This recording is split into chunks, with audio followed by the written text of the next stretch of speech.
देखिए, कुल मिलाकर के प्रदेश का एक बहुत अच्छा इनिशिएटिव है।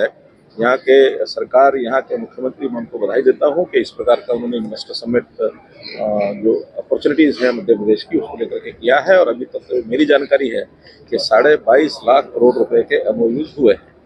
ये अपने आप में एक बहुत बड़ी अचीवमेंट है और सरकार के लोग, एडमिनिस्ट्रेशन सब ट्राई करके उसमें मैक्सिमम कितना ज़्यादा उसको कर पाते हैं, ऑन ग्राउंड कितना उसको ला पाते हैं, ये सरकार के ऊपर निर्भर करता है, सरकारी मशीनरी पर निर्भर करता है। और मुझे लगता है कि अगर सब नहीं तो 25-30% भी अगर होता है तो 6-7 लाख करोड़ रुपए का इन्वेस्टमेंट ये जरूर आ सकता है मध्य प्रदेश में।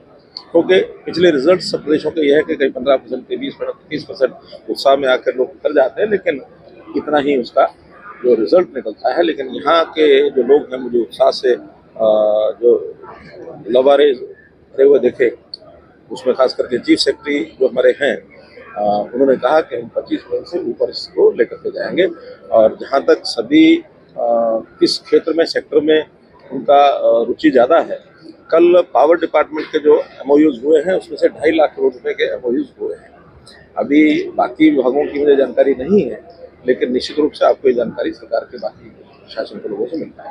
सर मध्य प्रदेश में जो है तो जबलपुर, ग्वालियर और उज्जैन में मेट्रो के प्रपोजल हैं सर, उसमें आप कितना तो सपोर्ट करेंगे और क्या योजना? देखिए, फर्स्ट प्रायोरिटी हमारी है भोपाल और इंदौर, क्योंकि भोपाल की जो आबादी है मुझे लगता है कि शायद 25 लाख से भी ऊपर है।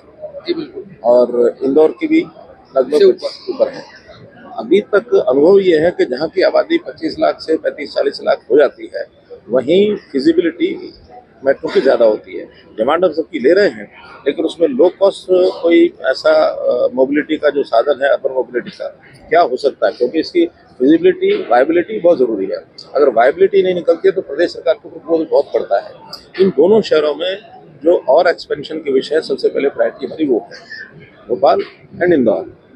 यहाँ जितनी आवश्यकता है वो करेंगे, उसके बाद अगले शहरों की जो डिमांड है उसको। भोपाल इंदौर में प्रोजेक्ट लेट क्यों हो रहा है, क्या वजह है? कुछ टेक्निकल कारण होते हैं, पाइपलाइन में चीज़ें, फिजिबिलिटी देखनी पड़ती है, वायबिलिटी देखनी पड़ती है। फिर उसमें जब ये विषय फाइनल होता है, कैबिनेट में जाता है, कैबिनेट की यानी उस पर मोहर लगती है, उसके बाद ये होता है। लेकिन आज की स्टेज में वो हैं, इसकी जानकारी आपको हमारे स्थानीय मंत्री। सर एक और सवाल, हमारे मेट्रोपॉलिटन सिटी के बारे में भी अभी अंदर चर्चा हुई, बहुत सारी चीजें हुई, इंदौर भोपाल की, क्या लगता है?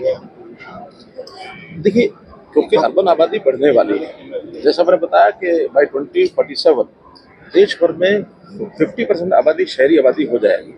अभी तो 30-35% है, लेकिन जैसे ये आबादी का इंफ्लुएंस बढ़ेगा, वैसे वैसे शहरों की विस्तार की भी गुंजाइश है, नए शहर बनने की गुंजाइश भी है।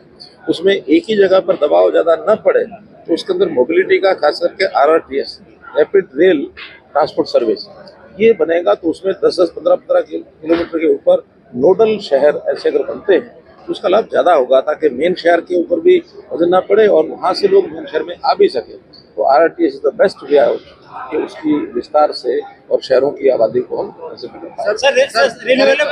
धीरे-धीरे 100% रिन्यूएबल एनर्जी पे आ जाएगा। आपका सबसे बड़ा ग्राहक पावर मिनिस्ट्री का या पावर का देश में रेलवे है, फिर उसके बाद कितना सरप्लस बच जाएगा धीरे-धीरे अगर सौर ऊर्जा पे केंद्रित हो जाएगा रेलवे तो? और उस बिजली का क्या करने वाले हैं? देखिए, रेलवे का जितनी भी डिमांड आगे बढ़ने वाली है, वो क्लियरेंस हमने दिया है कि उसकी व्यवस्था तो वो खुद कर ही सकते हैं, उसमें तो कोई कठिनाई नहीं है। वो व्यवस्था चाहे पावर डिपार्टमेंट करे, चाहे रेलवे स्वयं करे, उसका कोई प्रभाव पड़ने वाला नहीं है।